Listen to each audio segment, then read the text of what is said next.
Live? We're live. Yes, inshallah. Okay. Assalamu alaikum. Welcome, dear viewers, to the second episode of the AfghanEye podcast. My name is Ahmed Walid Kakar, and I'm the founder of AfghanEye. Today, I'm joined by Sangar Paikar, the co-host and the co-founder of AfghanEye. And we have a very special guest today, to whom I will introduce you in just a second. Before that, I want to say thank you to everyone that watched, listened to, shared, liked, subscribed to our first podcast, and subscribed to our YouTube channel. And a particular shout out goes out to those that donated to our Patreon page. You all know who you are. Thank you very much. And AfghanEye, we're an independently run platform. That means that we are freelancers and we do this out of our own time and own pocket. And in order to bring guests like Imran in the first episode and our guest today, we require further support, whether materially or morally, by you sharing our content and giving us a wider audience. And so today our guest is a very special guest. He lives in Kabul, Fazelminallah Qazizai. And Fazelminallah Qazizai is the author or the co-author of Night Letters, Gulbuddin Hekmatyar, and the Afghan Islamists that changed the world. Qazizai Sahib, thank you for joining us. Welcome to our podcast.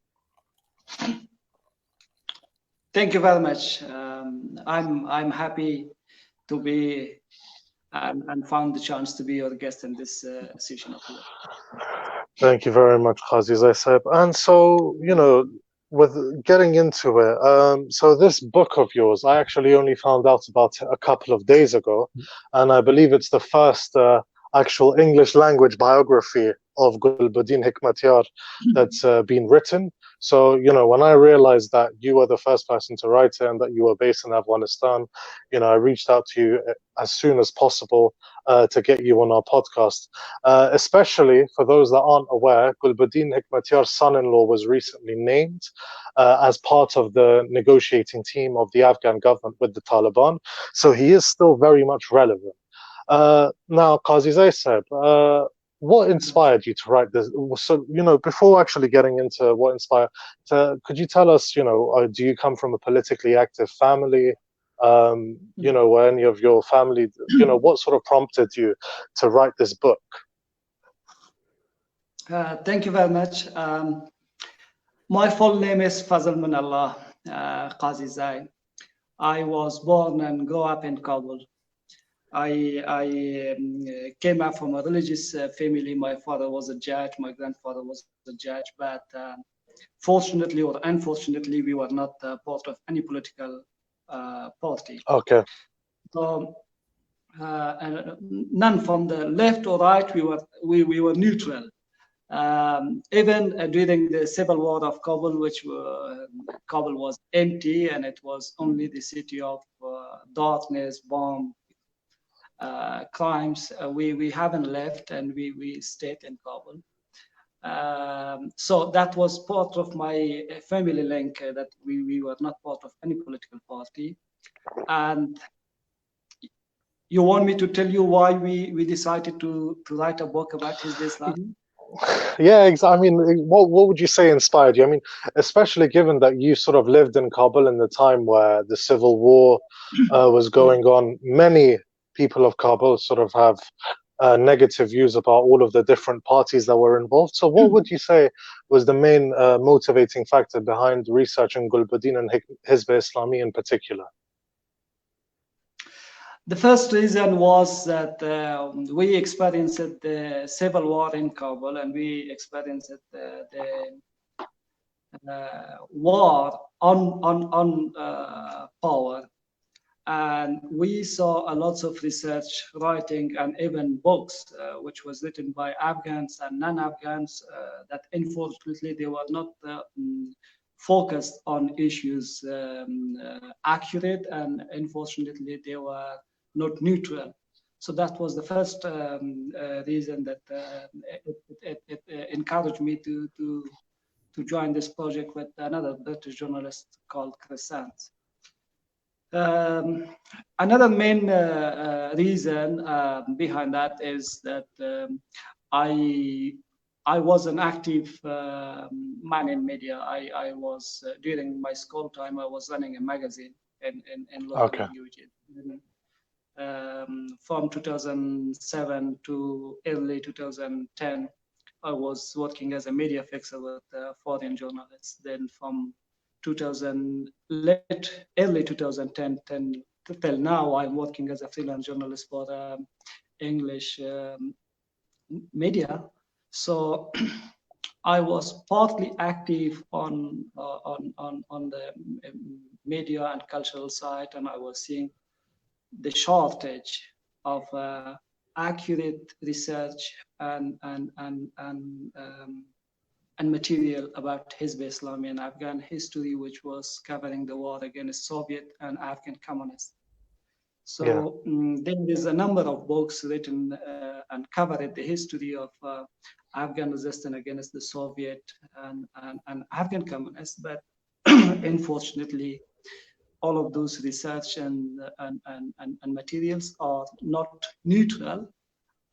Meantime, they are not written by someone that they are from inside the country, so they are not part of the society, or they are not aware of the hurt which was written during the difficulties during the war in the country. So this was the main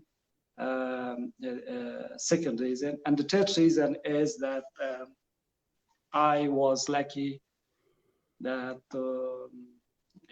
got in touch with a talented and an honest British journalist called Chris Sands, and that journalist was working highly in a very big standard, and also he was very careful to the facts and to the truths that mainly was hidden by purpose or by lack of awareness. So this was the main reasons we were lucky to stand up and start the research and complete the research that born the night letters.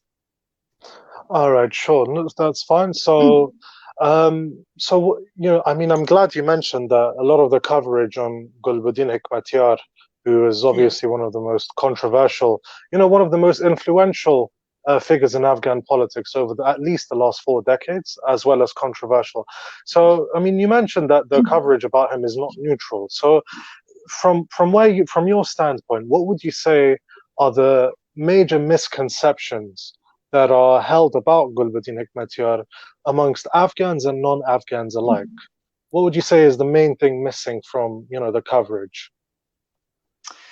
I think if I hope you all agree with me. I think 80% of the Hizb Islami and Hekmatyar Sure. life and activities have been hidden or been masked with something which is not real. Okay. I'm sure 80%. And the main reason behind this is that one, Hekmatyar is extreme Islamist, and he's an international Islamist, and the world, which have the power of propaganda and have the power of the misguiding or the power to change the fair leadership, are not happy what Hekmatyar is thinking, what Hekmatyar have in his hands to, and wishing for one day that he will implement that. Okay, sure. So I mean, yeah, because of course, Sangar and myself, obviously, when we talk about Afghan politics in general, we talk, Gulbuddin Hekmatyar inevitably comes up in conversation. So I mean, I'm glad that, and we also, I mean, I'm glad you mentioned the word Islamist, and Sangar and I often have discussions on what the word Islamist means and whether or not it's whether or not it's appropriate, or when it's used. So what do you say, Sangar, about Gulbuddin Hekmatyar being a extreme international Islamist? I would say that if we look at the portrayal of Hizb Islami, Taliban, Jamaat Islami, Harakat, all these major movements of the last 40 years, the words used to describe them in the Western media is often very problematic because from a Western perspective, they obviously have a particular lens and understanding of what religion is and what religion should be. And whenever they see a certain development in Muslim countries, they use their epistemology and to characterize things. And often, when groups and parties or figures are labeled as Islamist or fundamentalist, it's also a negative stigma, and in most cases, I would say that it's also as a mischaracterization, and it also may cause it has its consequences. So if you repeatedly use the word Islamist in a very negative way, uh, as soon as you start labeling a particular person or group Islamist, you create a dichotomy of enemy and friend, enemy and foe, danger and threat. And so therefore I would say that we need to be very specific and detailed in how we define political trends in Muslim world. And obviously, these political trends do have their share of problems within our Muslim society and within our Muslim context. So that's why I think what Qazizai said about the stories being told by people from Afghanistan who know the culture and history and experience it as natives. I think it's very important that stories are should be told by natives, by people from Afghanistan, and people who actually know how Islam is perceived and experienced in a Muslim society, rather than someone who is an outsider, a Western academic or a journalist who goes into these countries and they study people's political ideas and beliefs, and they try to translate it into their own thought for their own audience. And usually the end product is something I would say dissatisfying and in most cases inaccurate. So I would agree with Qazizai Saib. What I would like to ask and find out is, how would you define Islamist? Because Hekmatyar is described as Islamist in your book. Could you please explain how you define that? Yes, thank you very much. And my definition for an Islamist is someone or some group that they're struggling and putting their efforts to establish an Islamic government, that they are political regime, their economical regime, their social regime, and they are all structured to the down or according to the Islamic law or Sharia. So I will say that there is an argument now going on in Muslim countries that we have Republic, Islamic Republic or non-Islamic Republic, but I will say that Islamic group or Islamist gentleman is someone that they are trying to establish a ruling system which everything is according to Sharia and rule of Islam. So this is my definition, but I will give you an example of Mr. Hekmatyar that will make very clear what I mean from Islamist when I call Hekmatyar, is that in 1992, when the civil war was going on, there is a lot of narrative from the civil war of Afghanistan, and the main famous narrative is that the war was for power. And I will say that's not true, because the war was for establishing of an Islamic State, which the Islamists under the leadership of Hekmatyar wanted. Even though that there was another Islamic party, which was Islamic parties under the leadership of Jamiat party, that they were in an alliance running the government in parts of Kabul. But still, they were not Islamists, because they were not committed to a large number of values or rules of Islam, which a number of Islamists under the Hezbi were committed. So that's a very interesting point. Maybe very interesting.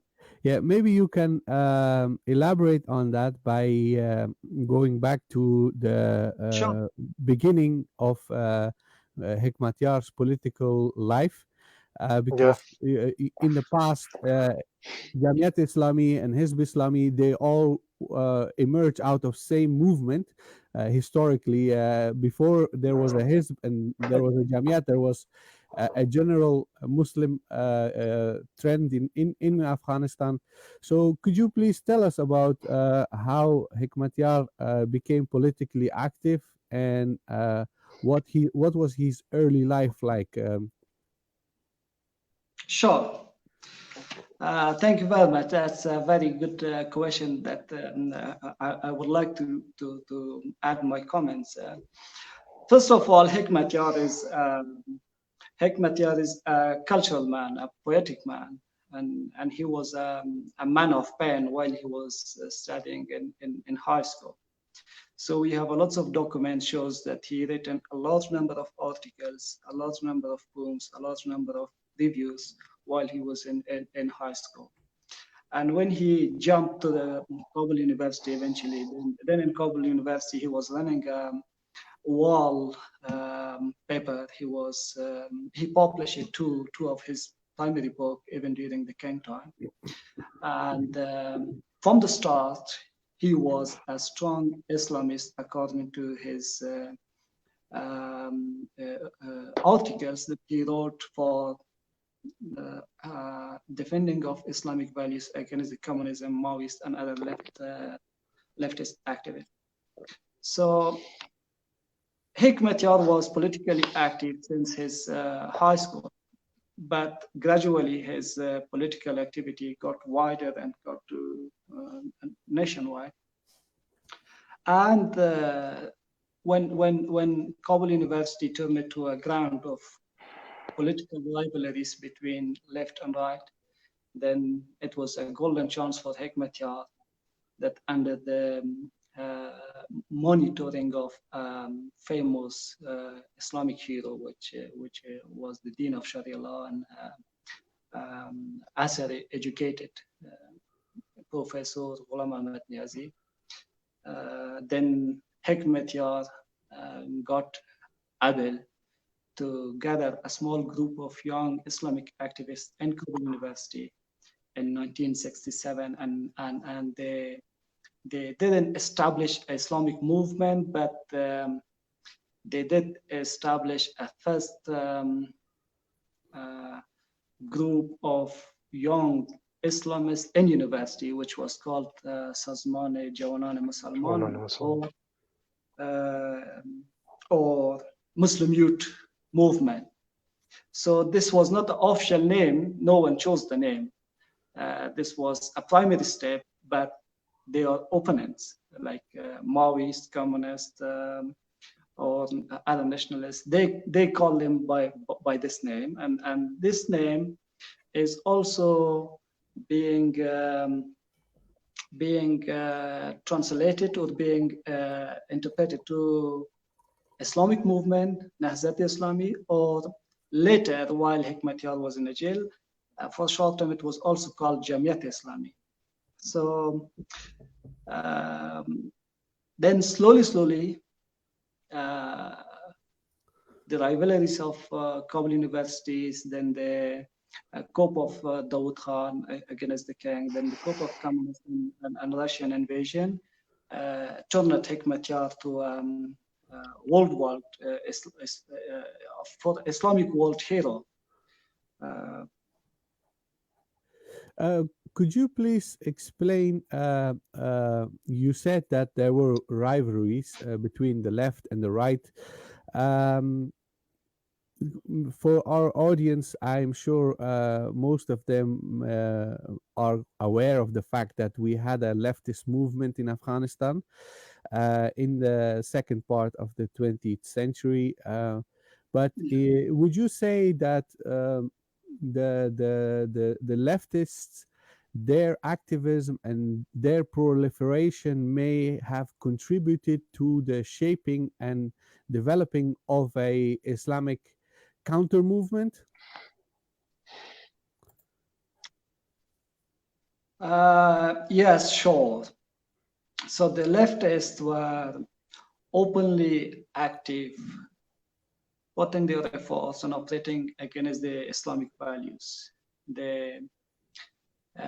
We have a number of incidents and evidence that they were operating against the Islamic values, and they were trying to build a big wall of struggle against Islam and surrounded the Islamic values on a circle, which everyone should be aware of it. Yeah, and excuse me, can you detail how the leftists, how they were involved in schools and universities? What did they do exactly that would trigger the conservative part of the society? I will come to that. Okay. So the part of their activities, which started from Kabul University, went to the high schools and to the training centers of teachers, to the provinces and to the local societies, to the ordinary people. They were attacking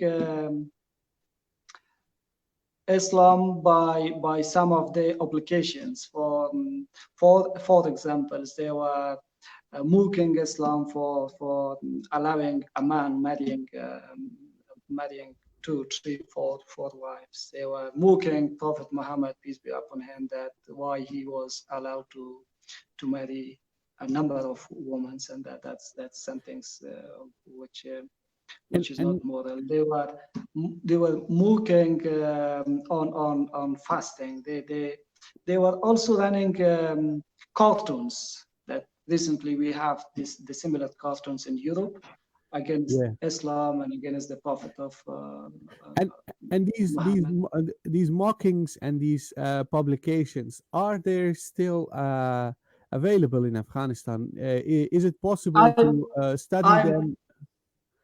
Yes, I'm coming to this point. So these operations were not going on by a move of activists. No, these activities were going on under the leadership of an organized party or structure. So they were going according to a strategy, and in that time we were very we were not good with the printing press or with the printing facilities, but we have a large number of Afghans, which were in that time students in Kabul University. They witnessed the incidents in Kabul dormitories. They have some drawing of the cartoons, which is not real, but they can tell the new generation what was going on.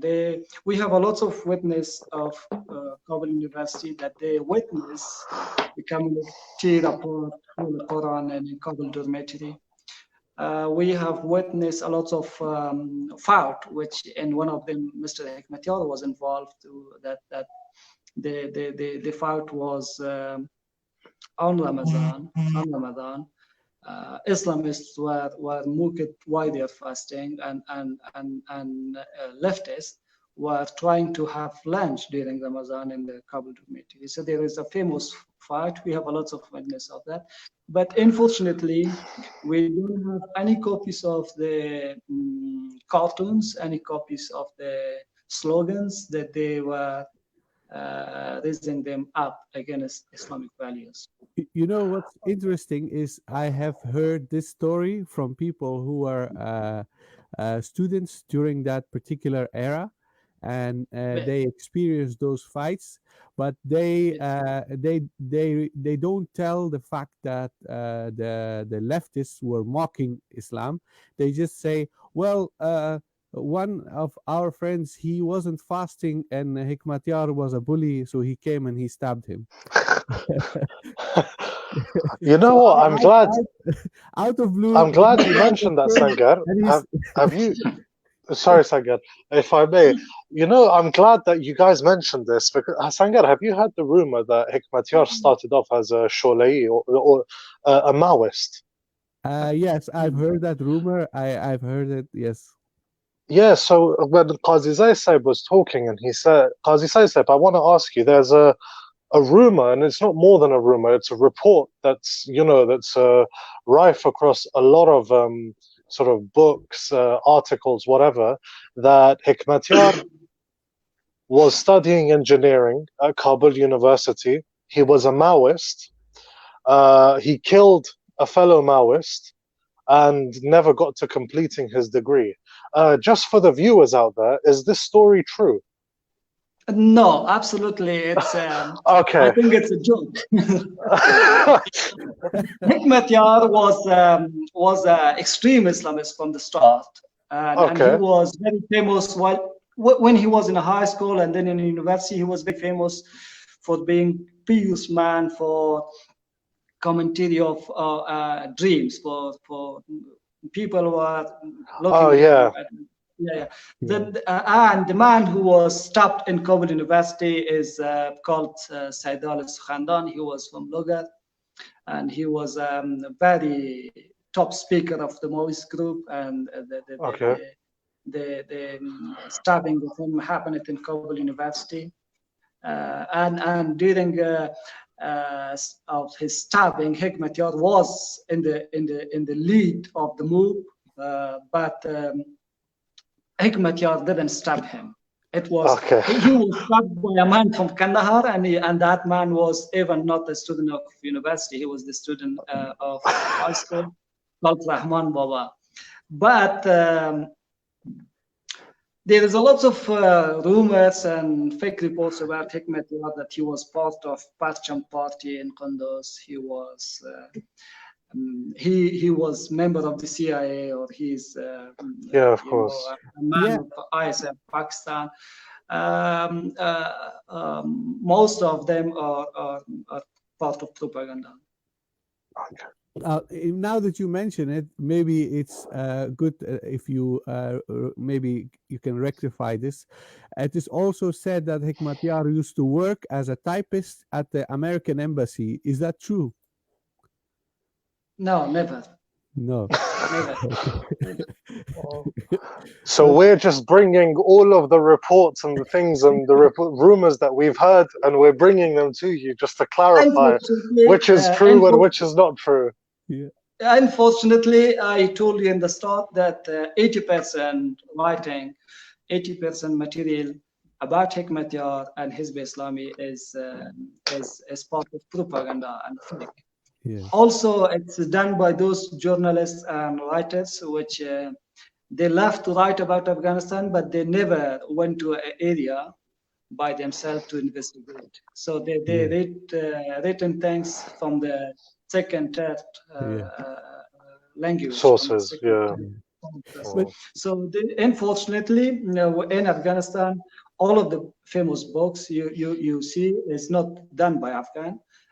It's done by foreigner, and the foreigner, a large number of them, they haven't visited the areas. They haven't visited anyone to investigate an incident or a fact. But they just listen to the stories of some people that they work with them as fixer tenants or contacts. One good things about the book of Night Letters that I have it in my hands is that the book is written by two men, a British journalist with a very good standard and skill of writing, and an Afghan journalist, which is me, that I have a very good access to the local areas, to the provinces, to the villages, to different sites, to different parties, even to access to other side of the Duran line. So this book, I think, in the history of Afghanistan is the one which is very, very close to accurate face of the incidents. If I may, I wanted to ask you another question. You have investigated a lot of sources for this book, and I'm sure this book is quite a big contribution to understanding Afghanistan's modern history. However, I would love to know, is the book already translated in Pashto and Dari, or are you planning on publishing the Pashto and Dari version? Thank you, Sankar Sahib. I will tell you that I'm just trying to tell you because the news will make you happy that the book is more than 300 interviews have been carried out all over the country and Pakistan and region, and some sources material from Pashto, Dari, English, and Urdu, Arabic was used that, and we are lucky that the Horus publisher, which printed the book, they are recently in touch with Afghan publishing company called Oxus. So they agreed that very soon, maybe after this problem of coronavirus, they will print the original copy of the book in English in Kabul by Oxus, and also the Oxus will run the translation of the books to the local languages, inshallah. That sounds excellent. Sure. So I mean, we've sort of gotten quite thanks to Qazizai said, we've got quite a holistic picture of Hekmatyar at university, at Kabul University. Whether he stabbed or whether he did not stab a Maoist, we now know that he didn't. So I want to move on to sort of the more political activities. So obviously, I mean, you mentioned, Qazizai said that, you know, there are a lot of rumors Hekmatyar is someone that is alternatively labeled a CIA agent, a ISI agent. You know, there are many labels about him. So when we fast forward to the Jihad against the Soviet occupation, obviously we know that Hekmatyar and the Pakistani intelligence agency, the ISI, were, you know, in pretty close collaboration with that. So from your sort of perspective and research, why would you say it is that the ISI sort of preferred Hekmatyar relative to sort of the 6 other Mujahideen parties that were based in Pakistan and conducting a jihad against the Russians? Yes, Kakar Sahib, you know better that the jihad didn't start with the Soviet invasion. Yeah, of course. So according to the according to the documents we receive, as Hekmatyar started jihad during the King time against the tyrant regime of that time, against the royal family, against the leftists, against the threats which will be occupied later by communism. This jihad was going on by their cultural ways to Dawud, and during the Dawud regime we have seen insurrection Yeah. that you can against Dawud, which it means they have very good access to weaponaries and to have many fighters, trained fighters. And later, during the invasion of the Soviet, the support of the West arrived to the Pakistan for the resistance. And because Hezbi Islami is the mother party for all other Islamic parties, and second, Hezbi Islami was the main active party in the war, trained in the guerrilla warfare, and the first disciplined and organized party. Therefore, the West and the world help and donation directly went to Pakistan, and mostly from Pakistan went to the Hezbi Islami. That is the reason we found. Okay, sure. So, I mean, I'm glad obviously, I'm glad you mentioned the fact that the armed resistance to the central government in Kabul didn't start in 1979. There were actually insurrections in the mid-70s. Hekmatyar, I believe it was Rabbani and Massoud and Haqqani that were involved as well. Am I correct, Qazizai said? Not Rabbani and Massoud. Okay. Haqqani was involved. So, okay.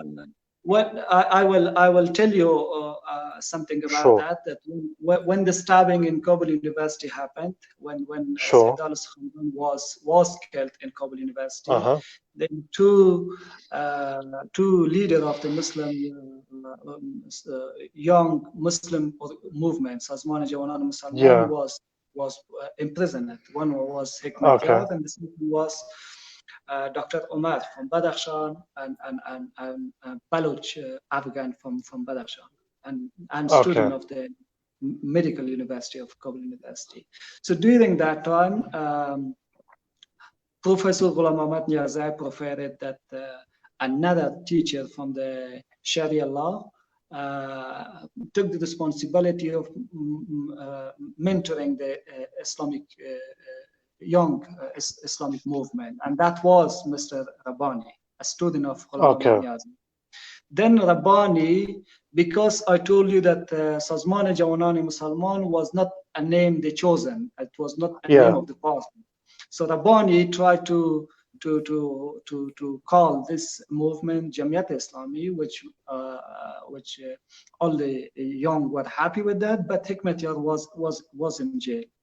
So when Hekmatyar was released from the jail, it was the time of Dawud, and it was the time that Dawud arrested Habibur Rahman, Engineer Habibur Rahman, the leader of the Muslim youth movement.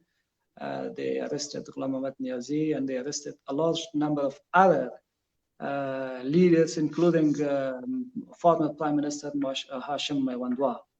So when the Islamists were escaped or went to unwanted exile to Pakistan, there Rabbani had 15 members under his leadership, and they were trying to do a cultural struggle against Dawud, and they were trying to triangle looking after negotiations with the Dawud regime. But more than 100 students were under the leadership of Hekmatyar. They were the main force. They were the Sazman Jawanani Musalman, the powerful people. They were looking to an armed jihad, armed struggle, and they were shouting that we will take the revenge of our brothers, which was tortured and arrested by Dawud. So when the plan against Dawud regime was taken, it was taken by Hekmatyar, not by Rabbani group. All the people who played role in insurrection, they were commanded directly by Hekmatyar. Massoud, Jalaluddin Haqqani, and a large number of other people were under the Hezbi. And Jalaluddin Haqqani that was a member of executive party of Hezbi Islami. So it was a work of Hekmatyar, and Rabbani was not involved. And Okay. what was the role of Maulana Yunus Khalis at that particular time? Yes, one thing about Maulana Sahib Yunus Khalis you mentioned, it's a very historic thing I should tell you, is that the Islamic movement started by young generation, started by youth. So the older were not part of that. Sabatullah Mujadidi, Mr. Rabbani, Mr. Sayyaf, Mr. Ghulam Ahmad Niazi, they were not part of them, and they were always avoiding to have a direct link with them. Only Maulay Khalis. So Maulay Sahib Yunus Khalis, rahimahullah, he was the only older after Minhajuddin Gais that was officially a member of the Muslim Youth. So the only old man member of a youth movement was Maulay Sahib Yunus Khalis. Maulay Sahib Yunus Khalis was for a long time member of Executive Council. And before him, as you know, Shaheed Minhajuddin Gais, another permanent Islamic leader, that was a strong supporter of Hekmatyar and Muslim youth movement, which was assassinated in his house, not just long after, just in the start of the revolution. And when the members of the Islamic youth movement decided to move to Pakistan during that particular era, could you say that they were being politically persecuted by Dawud's regime?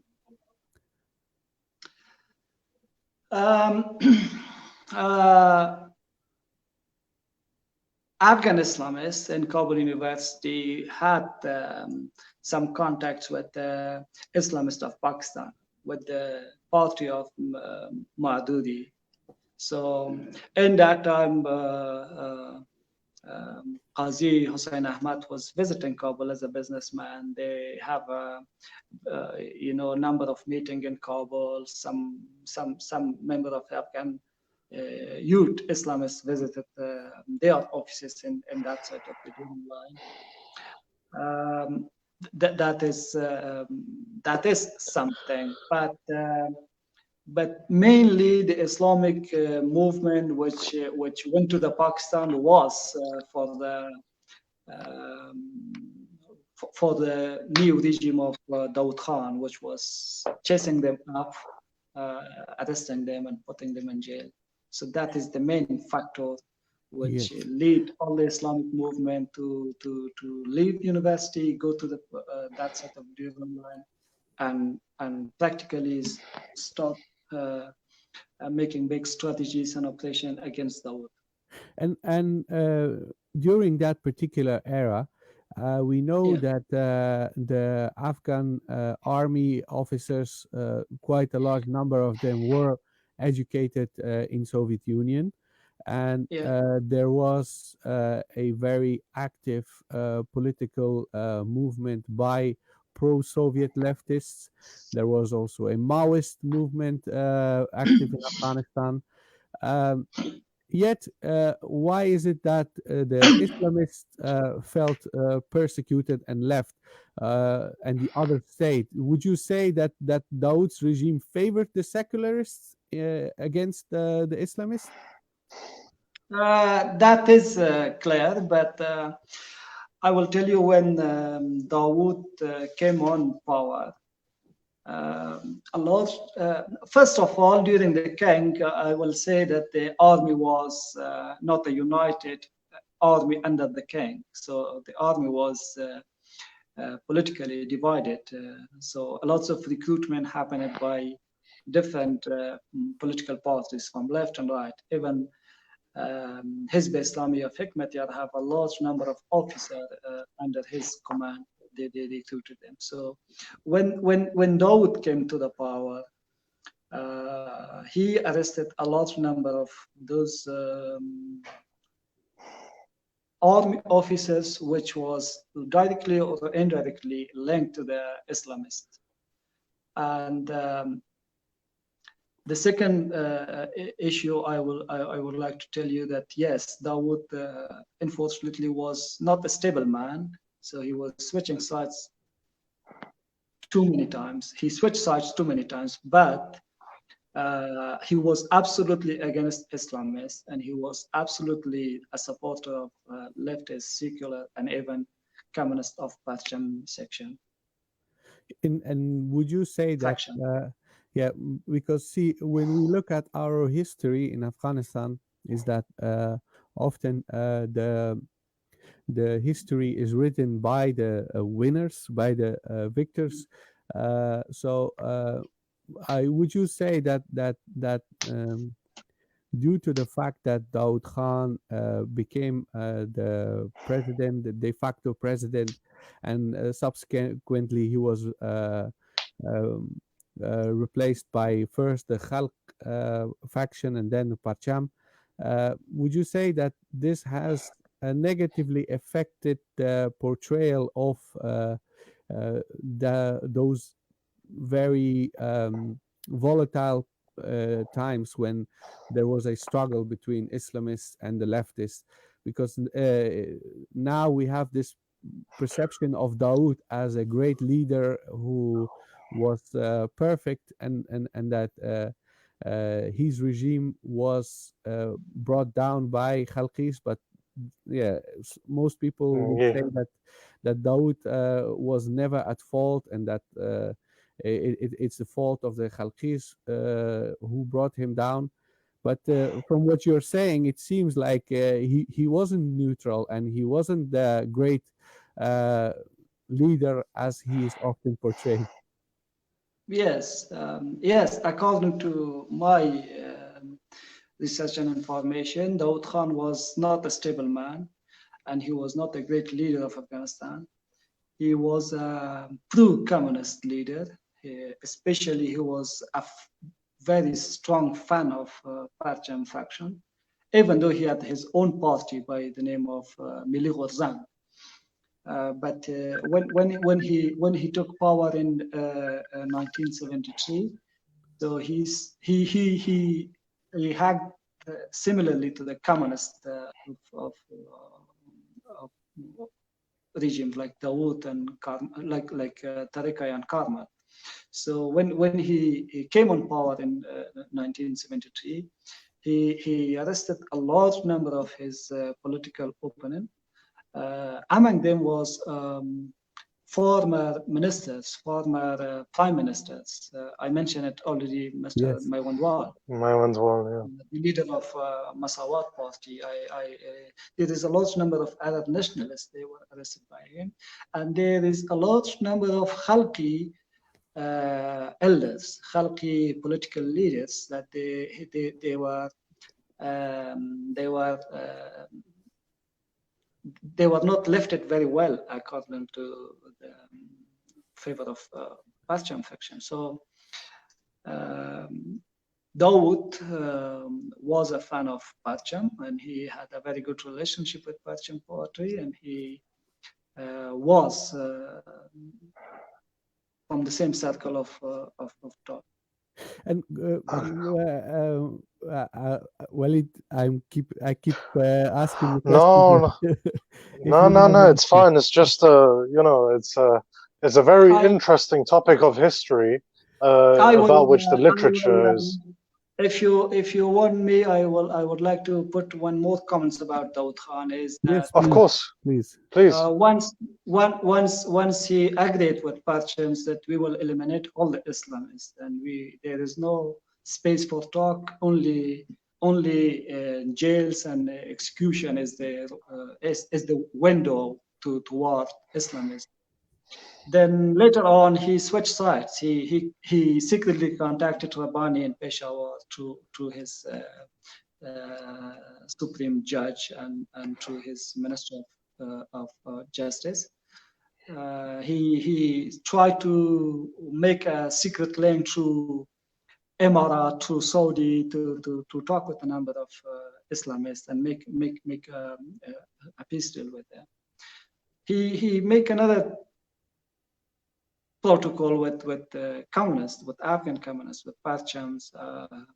Then soon later he tried to arrest them also.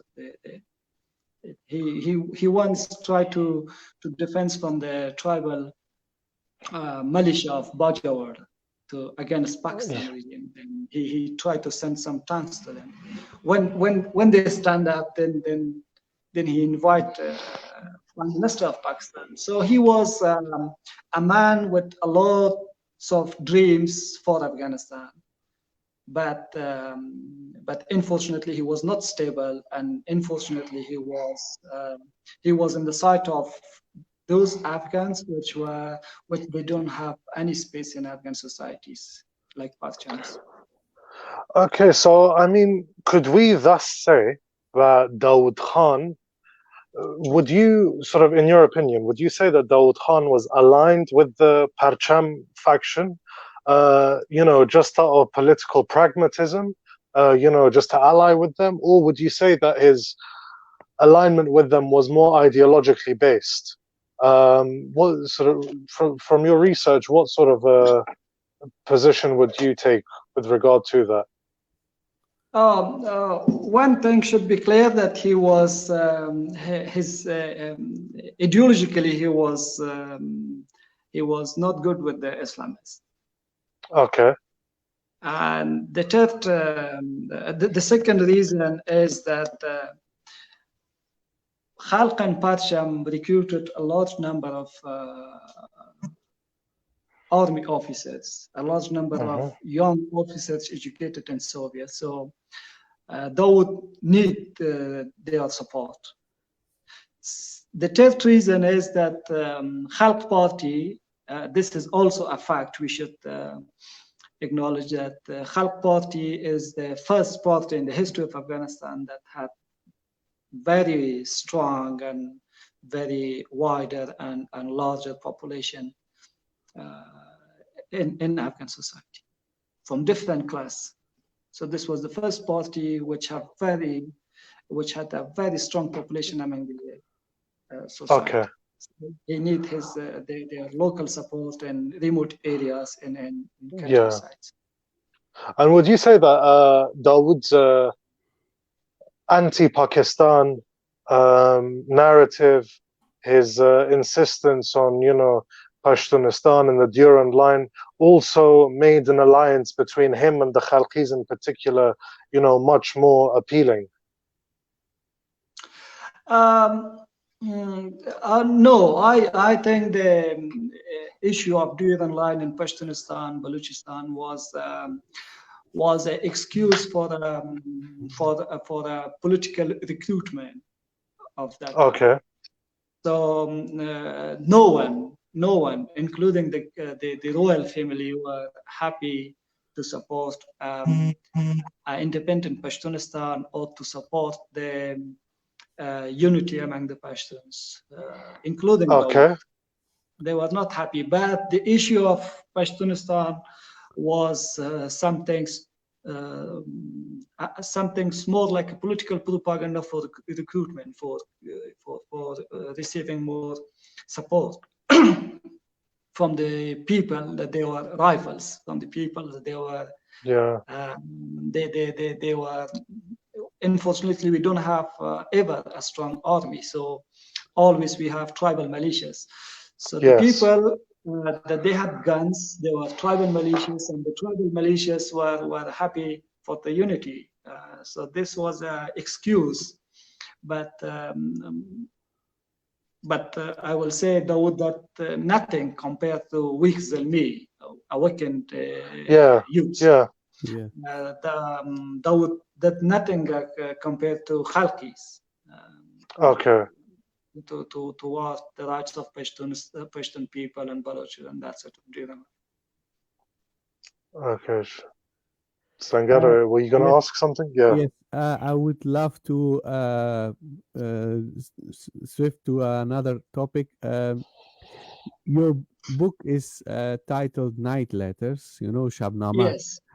Can you Yes, please explain Shafwan. what a Shabnama is and how the night letter Shabnama was used in that particular time, and what its political and historic significance in Afghanistan?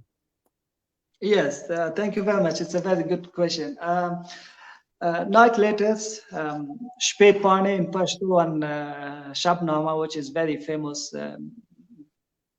in our country.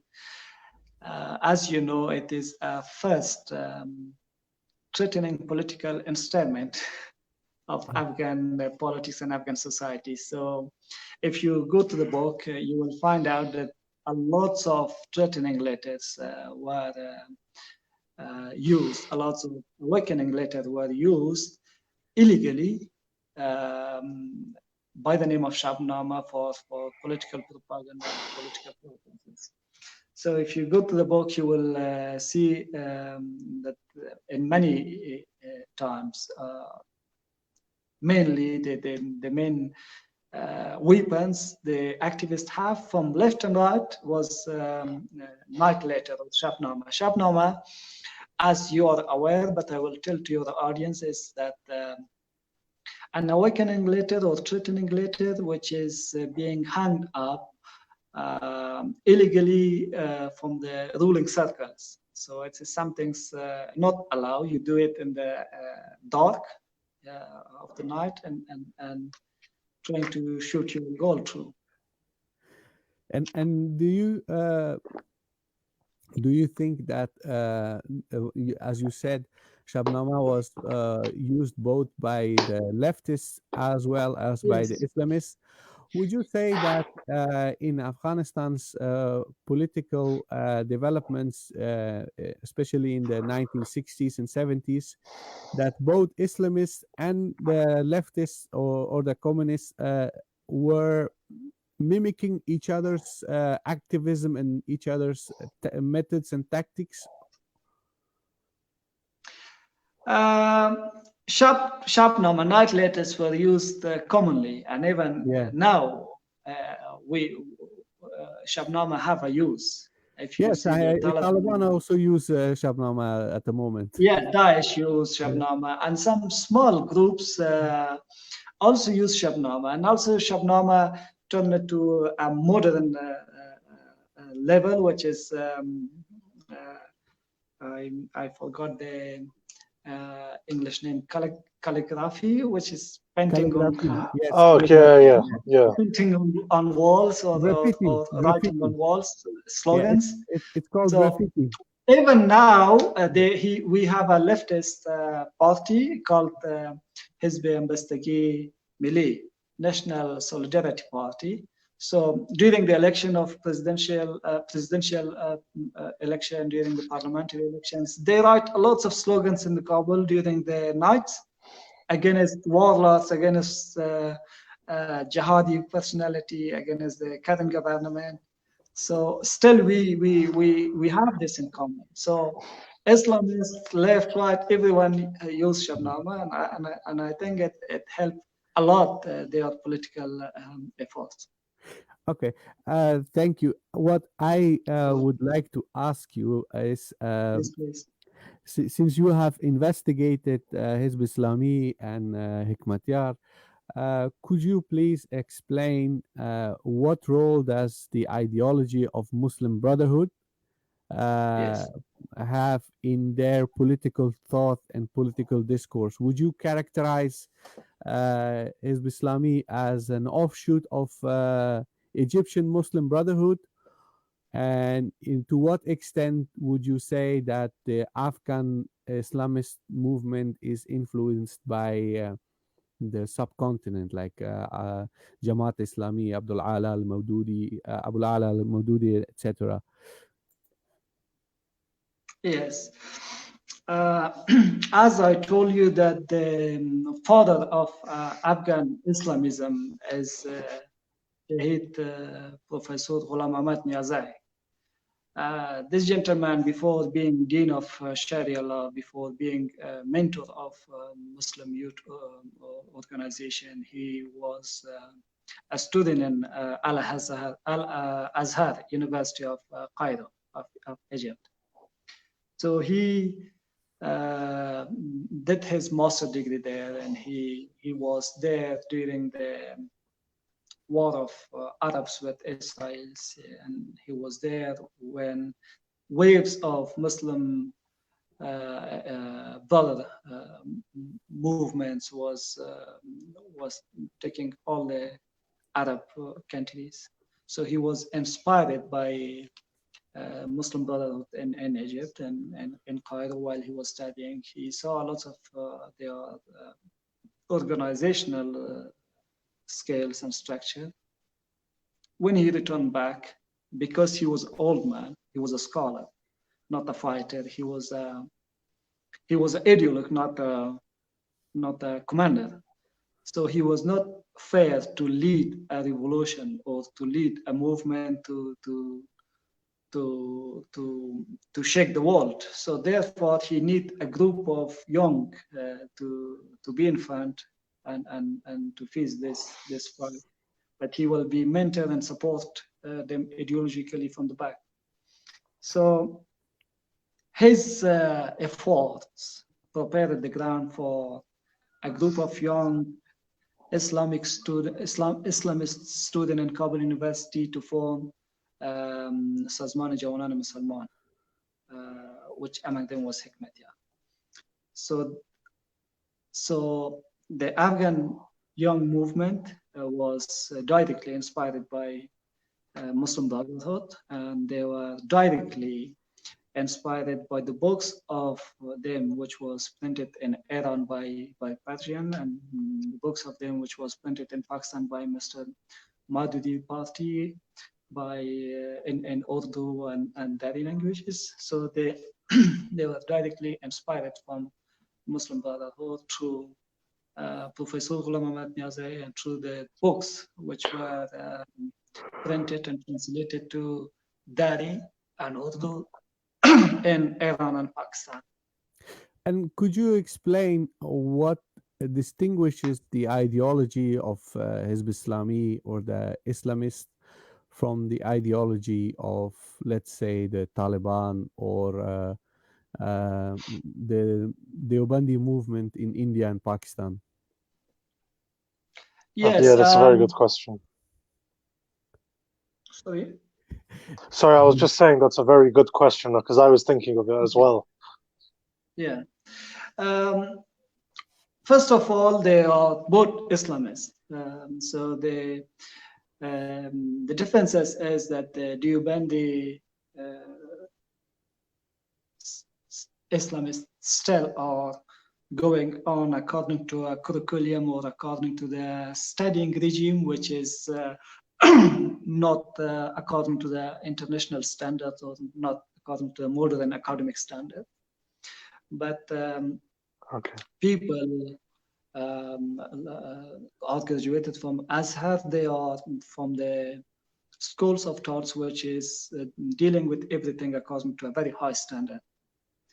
So the differences between two of them is very little, but also in the little class, there are differences on their very big issues. For example, the Deobandi Islamists are not very strict with cultural issues, which is not allowed in Islam. They are not very strict with those acts and habits, which is from the past or from the society, born of society, but do not have any base in Islam. What cultural practices would you say? What cultural practices would you bring as an example? The Deobandis and the Taliban affiliated movements are not so strict with, but the more Ikhwanis are. Yes. For example, in Deobandi school of thought, an elder is a legitimate source for advice. But according to the Islamists, which are acting with the high standards, an elder is not an elder without the knowledge Okay. of Islam without the practice of that knowledge. Okay. For example, in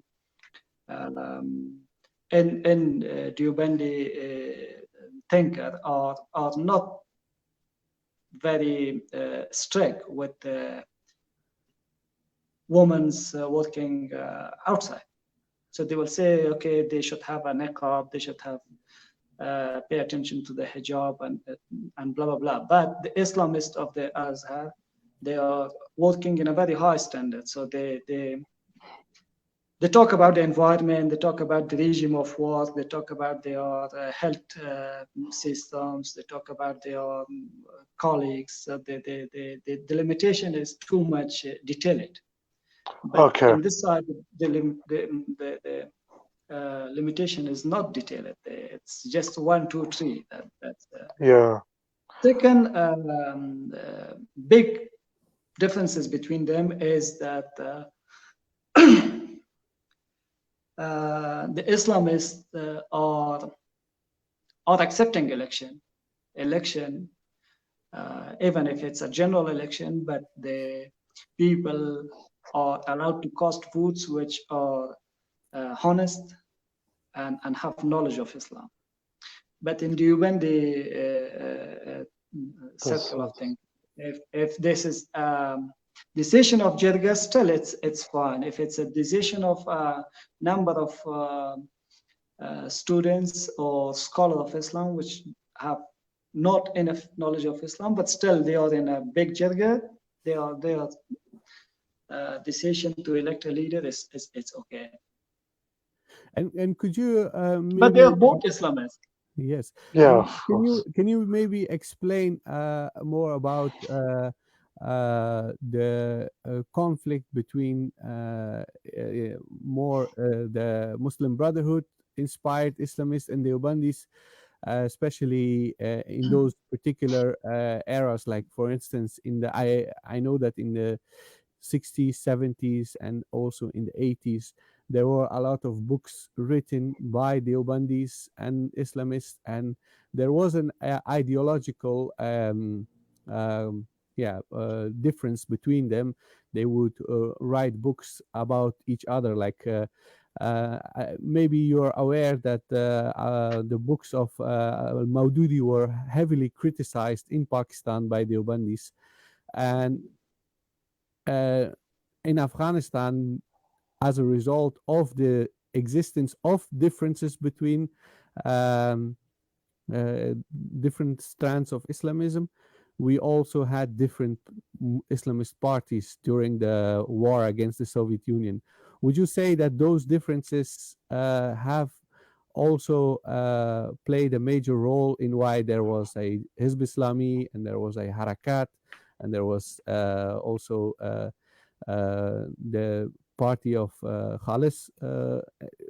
Is that a good explanation for those differences, or is there maybe another explanation? And this is not a good one. I will say that the problems between Hizb Islami and Harakat and Maulid Khalis were not based to their different ideology of the and different interpretation of Islam. I think on the main issues they are united. For example, even now we have the majority of the people who fought against US and NATO. The majority of these fighters are from those mothers or graduate of those schools that they have been taught according to the regime of Deoband. So the majority of them is Deobandi, but we have a lot of top scholars helping them in this fight as fighters, as they are not. For example, Ustad Yasser, you might hear his name is Yasser Wardak. He's a man from graduated from Saudi.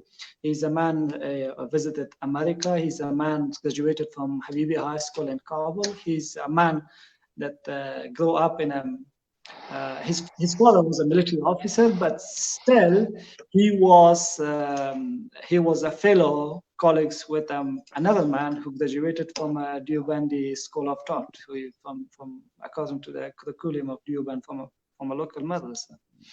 So they are united in lots of main issues. But the difference is, you mentioned, even some people criticize the book of Madidi and lots of people criticize the book of Said Qutb and Hassan al-Banna in Arabic world by Hizb Tahrir. So they have a political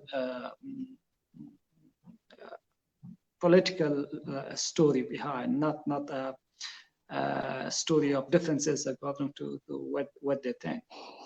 And would you maybe explain more about the recent controversies surrounding Hekmatyar?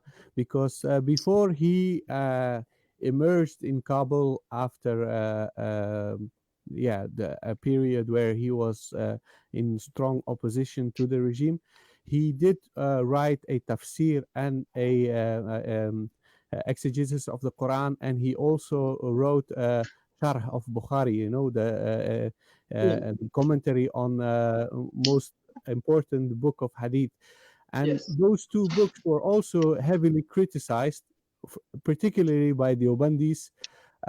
Would you say that this criticism was ideologically motivated? It was not ideologically motivated, and unfortunately, I will tell you that Hekmatyar is a very big scholar. I study his own Islamic books, and a large number of Islamic scholars admire his work, admire his writing and books, which is printed about Islamic issues. But unfortunately, Hekmatyar is a very strong Hanafi. So when he jumped to criticize some things on very big books of Hadith or something similar to that, is because he's a very big Hanafi. He's that is some things to mention, but his books were all admired by the scholars of Deoband. They are practicing it, and they are quite happy about his work. And what is his own background? Like, where did he study? Who are his teachers? Very good. That's a very good question.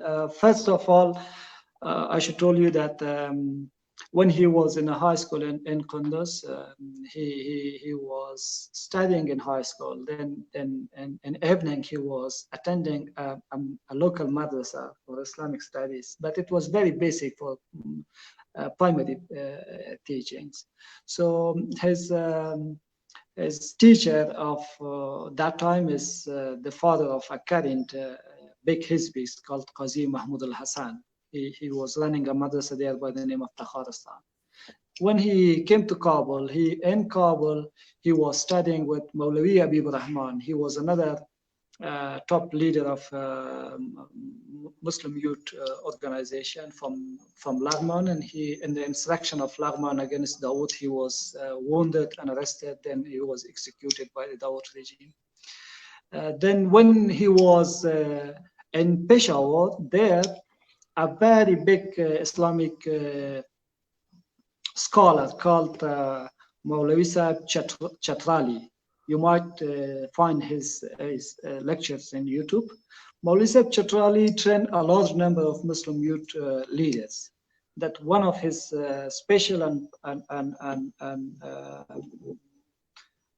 talented student was Mr. Hekmatyar. So Hekmatyar learned a lot of things from Maulavi Sahib Chatrali during Hijrah while he was in Peshawar. And after the invasion, I think, then he started to memorize the Holy Quran, and that memorization was done by himself. No one helped him with that. Okay. So, Okay. yeah, please. Sangar, no, it's fine, because it's fine, Sangar. Go ahead. I'll ask later. It's fine. Well, what I would like to know is, so he was educated by several scholars, and he studied Quran, but in order to write tafsir or sharh of hadith, you Yes. do need to have an ijaza, which is like a graduation from a scholar to allow you to proceed in writing your own exegesis. So can you explain what is his which scholars gave him the ijazat in order to write those books? Okay, I think according to the Sharia law, you are not have to have a ijaza from someone else. So this is in the according to this Dewbandi or Sufism, you need to have a ijaza or a permission from your teacher, from your lecture. But in fact, or generally, you do need a ijaza for writing some things according to your knowledge you have. I will say that a large number of a large number of big scholars written reviews about the book of Hekmatyar, and they also written they also edit the books of Hekmatyar, which is on Islam, on Islamic issues, and they are largely happy. And most of the reviews, it means most of the reviews are supporting his writing, but they have some critique, which they should. But he don't need to have permission from someone according to the Islamic teaching. But yes, in Sufism and Dewbandi school of thought, you are not allowed to do some things without your peer or your spiritual leader to do something. It is a Deobandi stance, but would you also say that even in a Western-styled university, you need to be a graduate from a particular faculty, and you need to have a degree that is gives you some sort of authority and allows you to become an expert and start writing about particular topic. So would you say that in this respect is Hekmatyar someone who has that type of training and qualification in order to write those books? Sangar Sahib, I respect your views and information, but I will tell you that we have a large number of big personalities in the Islamic world that they don't have any graduation certificate from a big Islamic academy, but still they are big scholars, like Dr. Zakir Naik. He don't have any certification from any big Islamic academy. Or Madudi in Pakistan. Madudi was a journalist. Even Said Qutb studied. He didn't study Sharia law in the start, so he have his bachelor degree in I don't know. I forgot. Maybe I think it's something on philosophy or something. I think it was education. He was an educator. He wasn't. Yes. I'm not sure about the. But he had his bachelor degree in some things out of Sharia law. But he's now he have Fazelminallah Quran in the Sharia of Quran. He have a big. Commentary of Islam. So I respect the standard you mentioned in Europe and West, but I'm also graduated from the Sharia law of Kabul University. So I know a little bit. I know a little bit. If the reason Yeah, the reason why I'm asking this is because if you want to understand Hekmatyar, his role as a political figure and as an Islamist, and you have to also understand the criticism. Like, for instance, there is a secularist critique of Hizb Islami. There is a Jamiyati critique of Islami. There is a Talib critique of Hizb Islami. There are all sorts of criticisms, and Yes. it is for me important to understand these different perspectives in order to get a clear picture of Hekmatyar Hekmatyar. as a person. Like, for instance, I I think the discussion we are having right now about his education and his books is something most people have probably never heard of. Most Yeah, people are probably not even aware that his books are also criticized. So Yes. that's one issue, and another issue that I think is also maybe you can explain more about it is that uh, what is the role of his books in general right now in Afghanistan? Like, as you mentioned, he wrote many books. So you have graduated from Sharia in Kabul, and you are well aware of his influence in the society. So how are his books perceived right now in Afghanistan, and how well read are those books? Yes, I will tell you a secret is that mainly all Taliban are reading Hikmatyar books about to be a religious or not. So this is Yeah, some things that each individual Talib will have the book or will read it, the book. yeah, And also the things, the commentary of Quran he did, a lot of Afghans that they are looking after the jihadi issues in Quran. They are looking after the boot issues in Quran. Booty, ghanimat. yeah. yeah, Yeah. war booty. Yeah, War booty. Yeah, Yeah. So there are a lot of people that they are looking peace in Islam. They are looking the rights of prisoner, war prisoners, the rights of women invader, men invader. These issues all Afghans that they are academic or non-academic are checking the books of Hikmatyar. But the book of Hikmatyar about the Hadith, yes, it's largely people criticize the book, and a lot of scholars said this. When he jumped to the big book of Hadith, it's a big mistake, and he's not allowed because he don't have any kind of logic for that. And I shortly mentioned to you one thing that he's a very strong Hanafi religious supporter. So he might did some things to legitimize his views according to the religious according to Hanafi he's madhab. following. Yes. Yes.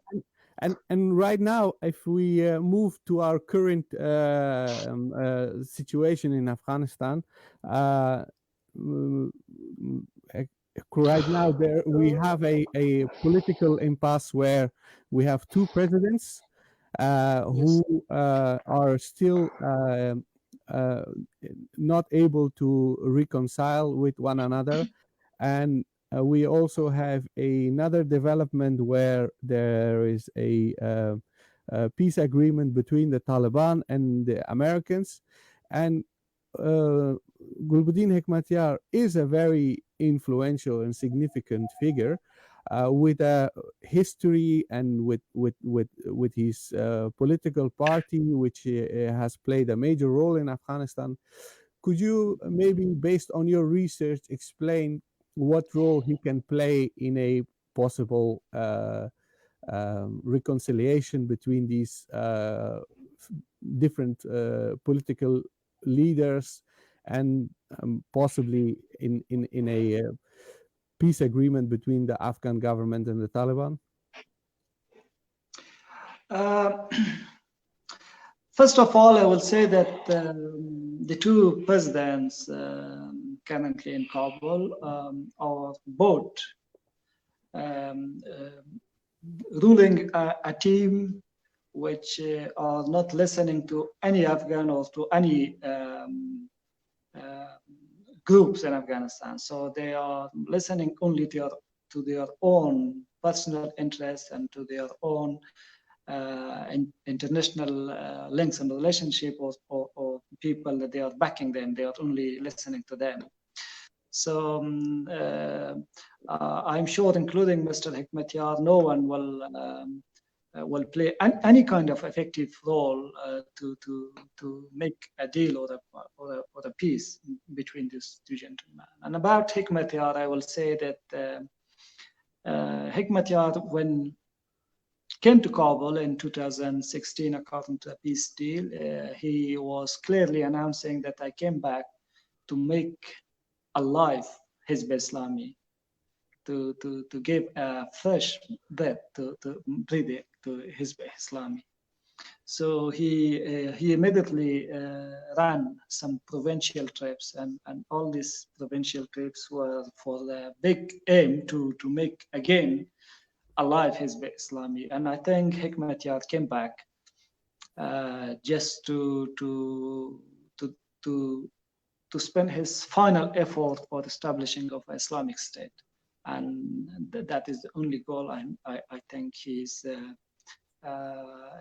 trying to achieve. Okay. Okay. Yes, Ricky.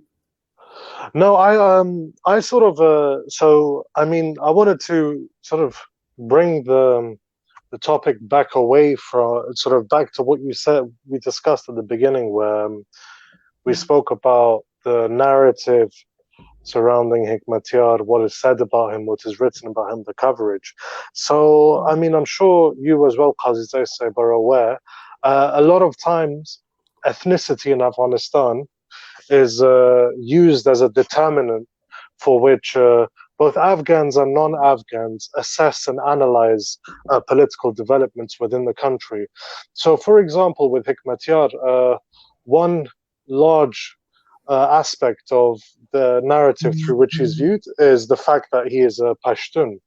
And in the civil war as well, in which the different Mujahideen parties were involved, sort of, you know, the allying, and even before that, his alliance with, you know, whilst Jamiyat and Ahmad Shah Massoud were allying with more Parcham factions of the communists, Hekmatyar allied with, let's say, Shah Nawaz Tanai, Khalqi, and this was and is interpreted as sort of Hekmatyar using or exploiting ethnicity or being ethnically motivated and driven. What would you say sort of regarding that? Does that have any merit? Does it have any truth to it? Or is it something that's just been misplaced out of context? It is, I think, some things which it's something false created by the foreign element, by foreign big famous writers and journalists, and it has no any kind of base in Afghan society, and it's not true. I will say that yes, Afghanistan is a country which hosts multi-nation, multi-languages, multi-culture, and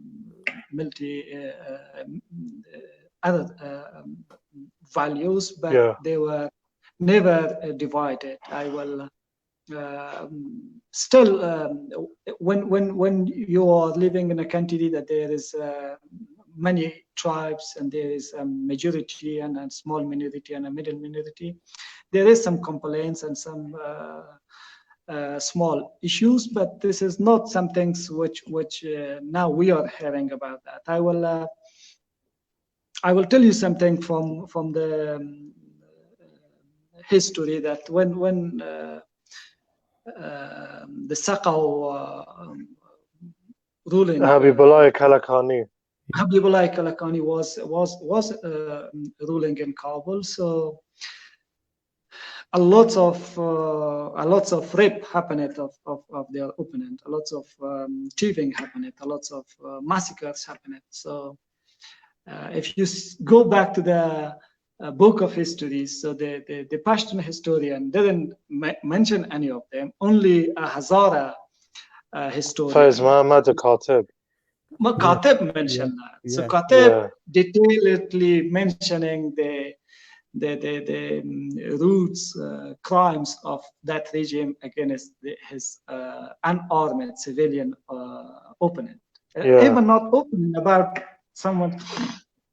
So it shows how we are united, how we are forgiving each other for the small things. But when in the history they are mentioning the big massacres of Hazara by Abdurrahman Khan, so that massacre of Hazara is very, very less or similar to the massacres of that regime of Shinwari in the east. So that is something that was some appraising, and the government was reacting brutally and causing massacres. So these things was quite normal, but unfortunately, in the early ages of Afghan Jihad against the Soviet, for the first time, France journalist and a big writer, I forgot his name. He was former general in Bosnia. Former general of UN peacekeeper in Bosnia and Azerbaijan. Yeah. So you can find his name in Google. I forgot his name. For the first time, he raised the ethnicity issue, the discussion of tribes to the Afghan politics. And for the first time, he was showing that there is injustice happening with Jamiat, Shura Nizar, with some minority of Hezbi, which was our Hazara brothers. And gradually, according to a strategy from France, this issue was widened to the regional countries, to the Western Arab countries, and it caused a very big problem to our resistance against Soviet, and still we were suffering from that problem. But about Hezbi Islami and Hekmatyar, I will tell you that there is a very accurate documents about an appraising inside the army, which was planned and operated by Hezbi to topple, to collapse the Najib government. And in the leadership of that appraising and operation was famous professional general, which people call him the father of Afghan army, General Asaf Shaw. With him was some other young generals, that one of them was Jafar Sartir, that he was also martyred in the same day. There was 2-3 other generals. So they were trying to collapse the regime from inside. And because Najib was not good with Khalqis, and the Khalqi element supported the program just because they have no other option. And Tanai was among them. So for in the first day of the insurrection, Tanai left the palace and through a helicopter leave the country. But when he leave the country, he do not have anything. Even he do not have a pistol with him, and his Mr. Hekmatyar, held quite fair and close relationship with him. But the story about Parcham and Jamiat is different. The story of Parcham with Jamiat and communist militia under the leadership of General Nadiri, General Dostam, General Rasul Palawan, this is different. Their relationship and switching side with Jamiat was according to an agreement, a famous agreement happened in Jabal Saraj district of Parwan. So they have a draft cabinet there. They have a plan of sharing power. They make an alliance. They make a coalition. And they make a plan how to fight with the Islamists that they were looking after of an Islamic regime.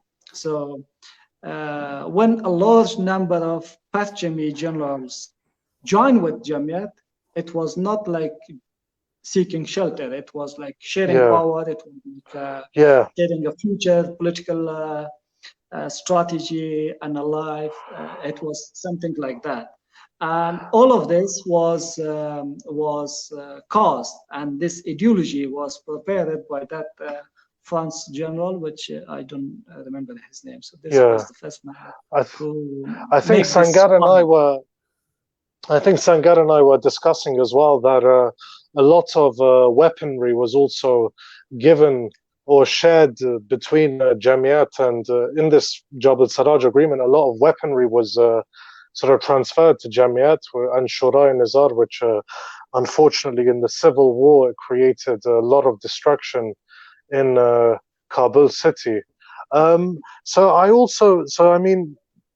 guess related to this topic, you mentioned we've spoken about how Hezbi Islami was the largest and the most widespread of the Mujahideen parties fighting against the central multi-ethnic. I'm sorry, it was also multi-ethnic. It was multi-ethnic. Yes. I would like to, if you let me, I would like to put one more comment about that. Of course. It will be very interesting. Hekmatyar never considered himself a Pashtun. He considered himself a Muslim, and a large number of Pashtun allied or not okay with Habibullah Kalakani. They called him a thief. They called him, at least they called him an illiterate man. But Hekmatyar called him a hero. He called him a servant of Islam, a soldier of Islam. He admired his activities. He admired even his thieving. Second, Hekmatyar have a special unit. Hello? Hello? I think he... Can you still hear us? I think the connection... Yeah. We're talking now for 2 hours. Yeah, I know, but for the first 20 minutes or so, we were not really... I know. So the podcast is looking like it's going to be between 1 hour 45 to 2 hours. Yes. Which I think is a decent length. 3 guests, different questions. It's been quite a good conversation. Yeah. Do you want to pause the recording, Sangar? No, wait. Okay. I think he's back. No. Oh, ये तो बड़ी मुश्किल है. Editing जरूर हो जाएगा. Yes. Don't worry, he will be back. Yeah, no, it's okay to be honest. But recording the band kare ya na? No, it's still streaming. It's still streaming. Oh my God! Wait, no. Why is my phone? Okay, sure. Yeah. But I think he will be. Yeah, he's back. Salam alaikum. Assalamu alaikum. دير زياتو بخير. لا it's خبرنا it's مش حتى تقبل ده وصل لسبتيجي. خاطر ده برق سيستم ده كلا كي قتكي وبلي. نو زبا دماغ كم نموذج. Yeah, مهرباني. Oh, بخير.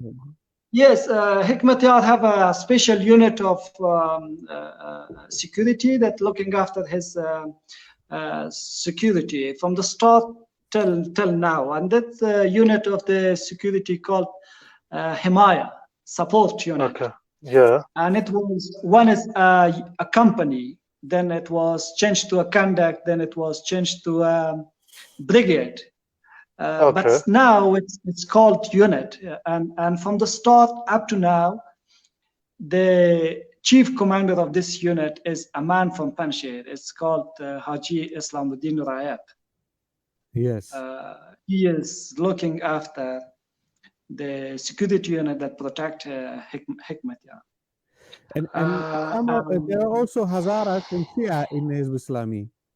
No, there is a Hazara, Shia, and Hezb Islami, and there is another interesting thing in Hezb Islami. If you read our book, you will find out that Mr. Mazari had the membership cost of Hezb Islami. Mr. Mazari, the leader. Abdul Ali Mazari. Abdul Ali Mazari. Yes, and a number of Sikh community was member of his party. Yes. Only in Afghanistan. Sikhs. That is interesting, and also another interesting thing is that the first party who had a woman department is his first party who had schools for women, magazines for women, and the first party who had offices in Europe, offices in America, and in Australia and Arab countries, and running protests against Soviet in the early ages was Hezbi Islami. That's and if you look, the leadership of that is by non-Pashtun, which makes clear that Mr. Hekmatyar is not a Pashtun, and he himself saying, "I'm not a Pashtun and I'm a Muslim." And one more important thing that maybe needs to be discussed is when the struggle started first against Dawud, and then later when the communists came into power during Khalqis and later during Parchamis, there was a lot of involvement between Afghan Islamists and Pakistanis, and later or even Arabs. Like there were a lot of influential figures from the Arab world who moved to Afghanistan. You often hear about how Abdullah Azam, who's a very influential figure, he spent time in Afghanistan, and he spent a lot of time with Jamiat. There are even quotations where he praised Ahmad Shah Massoud. And there were several years ago, there was an interview with Abdullah Azam's family, and his family, they said that our father, Abdullah Azam, he was very much in favor of Ahmad Shah Massoud.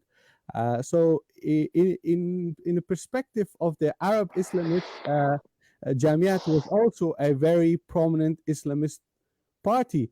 But you would say, how would you characterize the difference between Jamiat and Hezb Islami? Because obviously a lot of people from the Arab world will also watch this discussion. Could you maybe detail that? Yes, sure. Why not? First of all, I will tell you that Shahid Abdullah Azam, when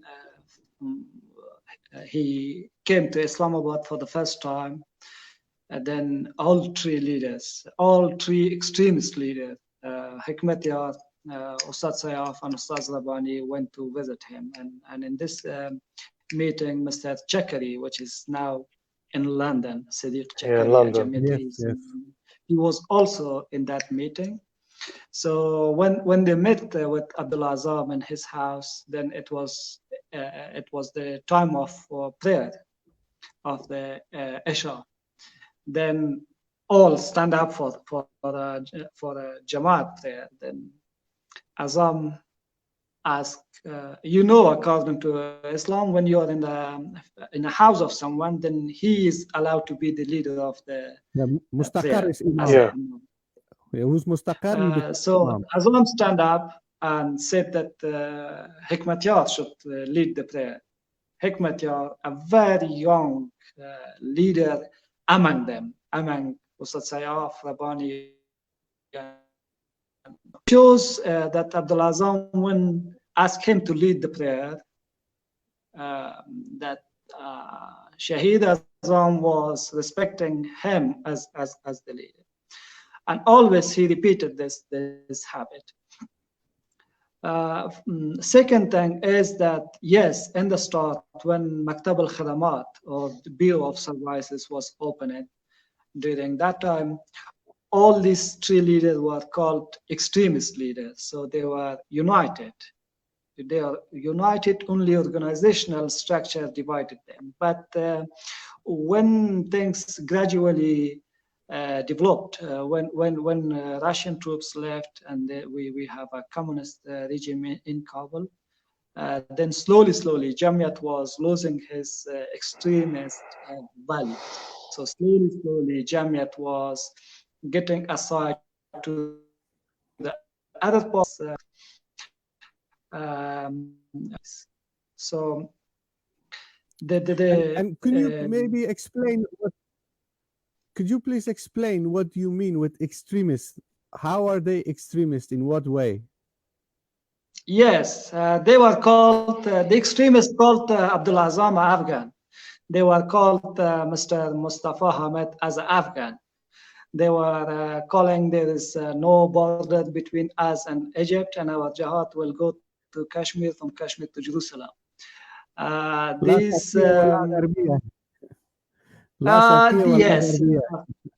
Yes, but the moderate one was raising up the facts of King Zayed Shah. They were talking about borders. They were talking about non-international activities and etc. So Jamiat slowly was getting down of this level, and there was a lot of compound of Arabs. For Egyptian, they have a compound. For Yemenis have a compound. Saudis have a compound, and the Yemenis compound, I'm not sure, but I think yes, Yemeni compounds, once they were talking on subjects that are Sabghatullah Mujaddidi and Massoud are Muslim or not. They also talk about the Takfir Najib, the communist president. So Jamia slowly lost his level, and a lot of Arabs, a lot of international jihadis were talking about their commitment to Islam, that they are really committed to Islamic values or not. So then this space was getting larger, that even when the civil war happened, so we have all foreign jihadis with Hezbi, and we have even not one single foreign jihadis with Jamiat. So when you mention Abdullah Azam family and Abdullah Azam writing about Massoud, I will say that most of them are not correct. They're false claim. But yes, Abdullah Azam met Massoud, but all of his meeting for Massoud was not because he respected him as a holy fighter. He was there looking after a ceasefire or a peace between Hezbi and Shura Nazar.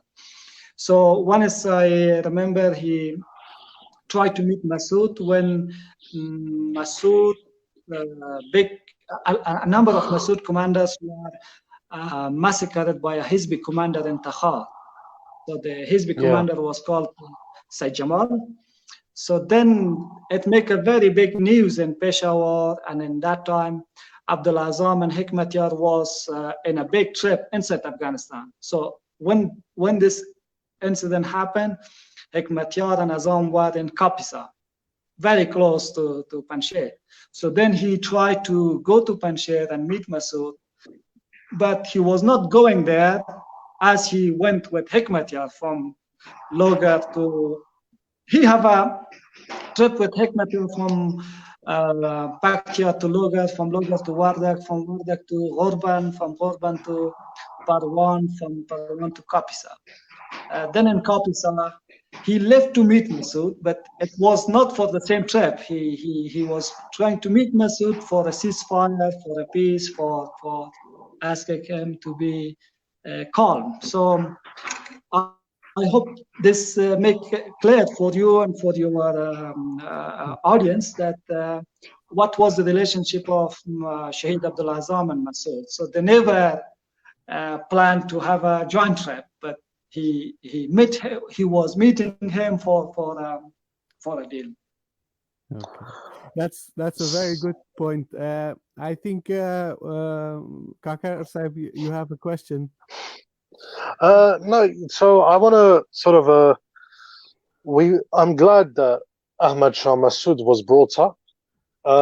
So we've sort of established, and literature of today sort of also acknowledges that Hezb was the most widespread, sort of the most diverse Mujahideen group operating across all theaters in Afghanistan. And for that reason, the Pakistanis, the ISI, favored Hekmatyar, and he was sort of given a lot of aid and equipment and military assistance as such.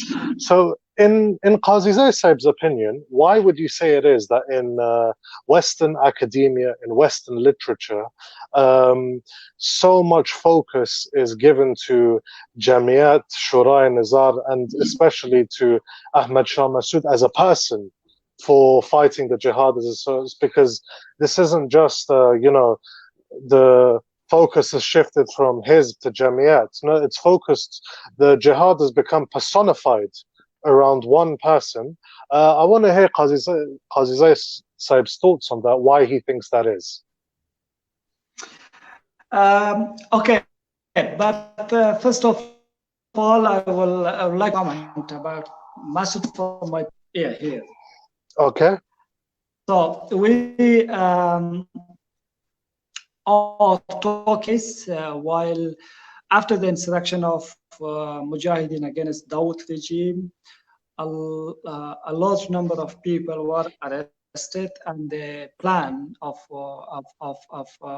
coup was didn't work. Mm-hmm. So a letter from Pulitzer was sent to Peshawar, and they said that there is a spy among the leadership. So in that time, the leader of Hezbi, Muhammad Amin Waqat, they ran groups to search from the people that they were sending night letters to Kabul, secret code, secret letters. So they arrested Muslim movement, Islamic movement, were accused to be spy. One of them was Engineer John, spy, but the accused man was Engineer Massoud, Ahmad Shah Massoud. The third man in the list was also a Jamiati. So all the Islamic movement tried to arrest all of them. They arrest Engineer John Mohammed, but Massoud escaped through the help of, according to the narrative, the help of Nasrullah Babur. Engineer Ayub escaped and he went to America. But Engineer John Mohammed, after the famous trial, after the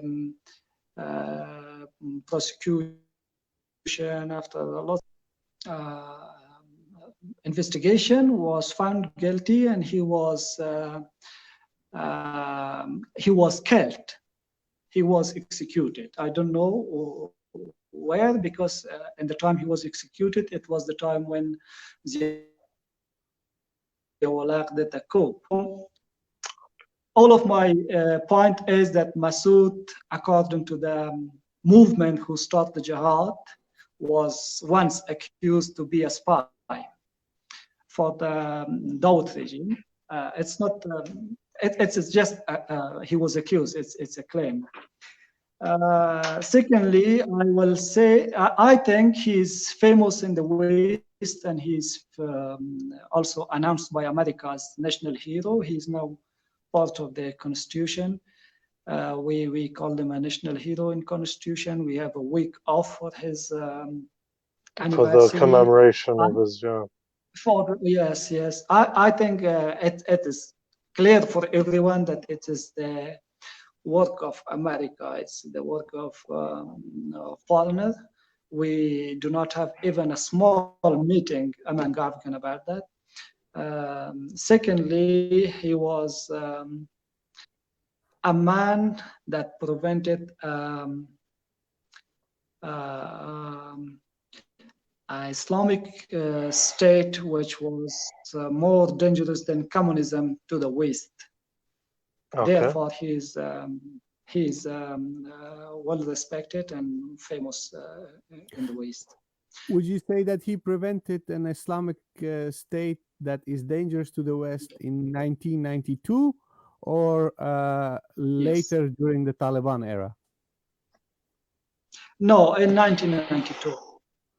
Yeah, and do you think that in 1992 we have in Afghanistan we have Hezbi Islami with a large number of international with their families. They were considered as fellow Afghans. We had a large amount of weaponaries, heavy weaponaries, light weaponaries. We have a large number of air missiles, ground missiles. We have a lot of, warm-blooded fighters, thirsty for the Islamic State and thirsty for helping others out of the Afghanistan lines. And all of those were prevented and destroyed by the coalition, which was formed by Massoud, and Afghan militia backed by. And would you say that back then Hekmatyar had globalist agenda, that he tried to seize power in Kabul and then proceed his armed struggle outside the border of Afghanistan? Yes, he does. Even before that, the GIA of Algeria, Islamic group. So the logo of GIA was the same logo of Hezb, and the GIA was directly and indirectly supported by Hezb. Hezb indirectly supported a lot of other Islamic movement, jihadi movement all over the world, and Hezb was sheltering a large number of foreign exiled army officers and political opponent of that regime in Afghanistan. I wanted to. He was encouraging. Yes, Qazizai, the internet connection is hampering a bit, but we would love to ask you more questions. We want to continue this conversation, but before we do that, do you still have some more time to answer our questions? It's 7 now in Kabul, but yeah, I have time to no problem. It's okay. Yes, please. Sure. Because you see, no. Listen, Sangarsa. Yes. Sangarsa. Yes. I'm like your little brother, like a soldier. If you have time, I'm happy to be. But if you are busy with everything is in your hands. No, we enjoy every minute of speaking to you. So it's been a very detailed conversation. That you like. Yeah, and I have a question that has been posed by one of our audience. you are aware of Jamaluddin Hekmatyar, the son of Hekmatyar, who is sort of split Yes. away from his father. Can you explain Yes. what's the relationship of Jamaluddin Hekmatyar with his father, and what are their differences? Okay. It's a very good question. One, always Soviet Union, later Russia, CIA, ISI, even Iran, many times they try to divide Hezbi Islami as they are now trying to divide Taliban.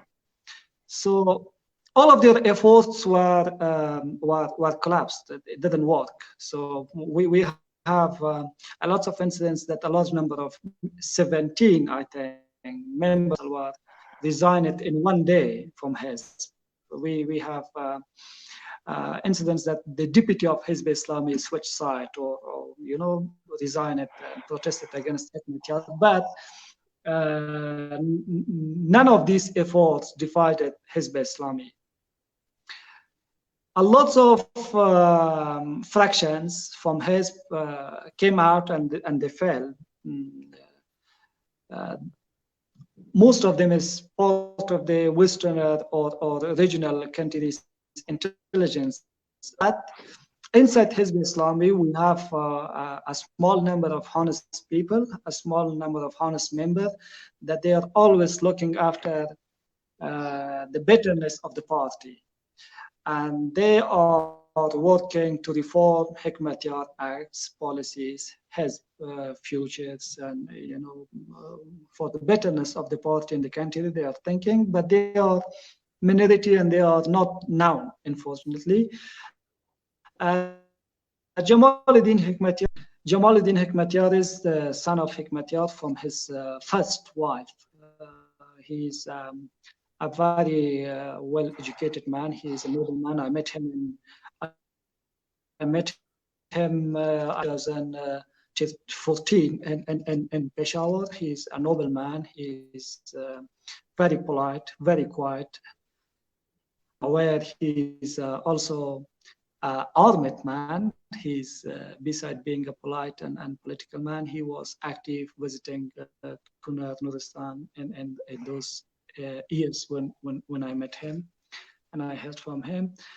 And also he is member of that minority Hezbi Islami that protesting against Hekmatyar for the reforms, not for being part of that operation to make weaken the party. Okay, so you would say that in general, Jamaluddin Hekmatyar and his father Gulbuddin Hekmatyar, they have some differences, but you wouldn't characterize Jamaluddin as an offshoot.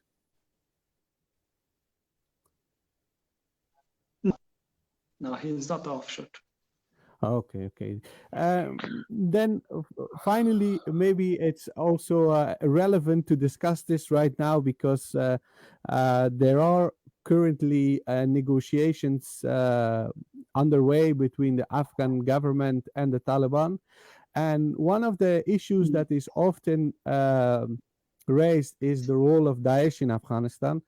As you may know, while there may be some sort of agreement between the Taliban and the Americans and the Afghan government, the Daesh is a factor that is actually still an anomaly. We don't know how Daesh will influence the future politics of Afghanistan. And in the recent years, the Hekmatyar have made a lot of statements about Daesh. Would you say that the members of Daesh, do they have a large support base in Afghanistan? And if so, what are their relationships with Hezb Islami? Yes. First of all, I will say that the negotiation and bringing peace plan between American their alliance with the Taliban will not work in the first step. Secondly, if it works, it will not make stronger Daesh in Afghanistan, and the reason for that is that Daesh in a country like Afghanistan will not grow up. It will not win anything apart of wasting time. So Daesh will have a very good chance in countries that they have no knowledge of jihad, no knowledge of jihadi movement. They don't have any big personalities, jihadi ideologue. They will have a good chance for growing up and will earn something. But in a country like Afghanistan that we very rich in these issues, Daesh have no chance, and therefore I think Daesh is trying to find a footstep in Southern Asia, in other countries. So, but still, Daesh in Afghanistan will remain a small small tourist group. They will be doing some bombing, some suicide attacks, some small attacks like they did on Sikhs recently in Kabul. So they will have the abilities to do small tourist attack, but they will not have the chance and ability to capture a big area, to run ruling of a state, to run affairs as they did in Iraq and Syria. Okay. And the relationship of Daesh with Hezb is quite what should I will explain in sorry for my broken English. In the jihad against the US and their alliance, unfortunately, Taliban were not very nice to the Hezbi fighters. So in lots of areas, they try to prevent them, they try to kill, eliminate them. They did some massacres in Wardak, in Kapsa, in Bagla, in Laghman provinces. But in the start, a large number of foot soldiers of Hezbi Islami, they were happy to run the fight against US under the title, under the flag of IS. But now I think Daesh is eliminated in East. They were eliminated before in the North, and they were in the first point eliminated in South, in Zabul and Helmand. Yes. So now we don't have any practical presence of Daesh in Afghanistan. So therefore, the relationship of Hezb with Daesh, I think, is little bit. If it's not zero, it's around zero. Okay. Okay, sure. And Sangar, do you have any other questions? No. Okay, sure. So my final question, I think, and it's a good note to end this on. Qazizai said, does Hekmatyar and does Hezbi Islami, do they have a role to play in the upcoming months and years, sort of with all of the uncertainty and whatever going on? What do you think? Is there still a role for Hezbi Islami and Hekmatyar to play, or has the insurgent movement been, too monopolized by the Taliban? Yes, I'm sure there is a very big and great chance for Hezb to play their role in coming days. I'm sure that America is not. America didn't give up to Afghanistan. I think they accept that we were defeated militarily, and that is true. But America is not leaving the ground, so they are trying to win politically, and I'm sure they will win politically. And when America win politically, this is a chance for Hezbi to play his role and try to achieve their goals. And I'm sure they will do. And if they didn't achieve their goals, but they will play very well as they play against Afghan communists and Russian. Okay. Well, thank you very much, Qazizai Saib, for joining us. We managed to talk for about 2 hours across different time zones and internet connection that suffered at times. And once again, this is to all the viewers out there. AfghanEye is an independently run platform. That means that it's run, independently of any political organization or organization in general with a stated agenda or aim. We work to bring voices like Qazizai Saib's from all sides of the spectrum in Afghanistan, voices that are not usually heard in Western media and Western outlets. We try to bring those to the forefront. But to do that, obviously, and to reach you, the viewer, just as we reached Qazizai Saib, we need your support, and that can be extended to us just by sharing, liking, subscribing to our YouTube channel, viewing our videos, and of course, financial support through our Patreon page, which will be added into the description. So stay tuned for more. We were very happy to host Qazizai Saib and listen to alternative political voices on the spectrum, which will not otherwise be shared by mainstream media outlets, both in the West and in Afghanistan. So thank you very much, Qazizai Saib. Thank you very much, Sangar, for co-hosting Qazizai Saib on this podcast. Note, and if I may, yeah, of course. We will obviously put the link to your book in the description box. Yes. Read your book. But if our audience would like to reach out to you and connect to you, how can they reach out to you? What is your email address, maybe, or are you on social media? Please give us those details so that people can reach out to you.